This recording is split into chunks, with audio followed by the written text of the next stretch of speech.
தமிழரின் வாழ்க்கை முறை ஆகும். இயற்கையை வணங்குதல் தமிழர் மரபு.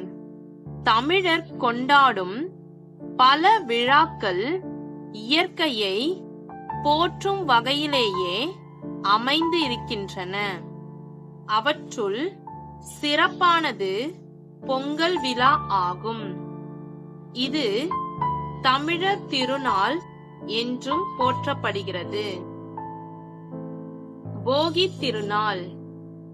வீட்டில் உள்ள பயனற்ற பொருள்களை நீக்கி வீட்டை தூய்மை செய்யும் நாள் போகி திருநாள். இது மார்கழி மாதத்தின் இறுதி நாள் ஆகும். தீயனவற்றை அழித்து நல்லனவற்றையே சிந்திக்க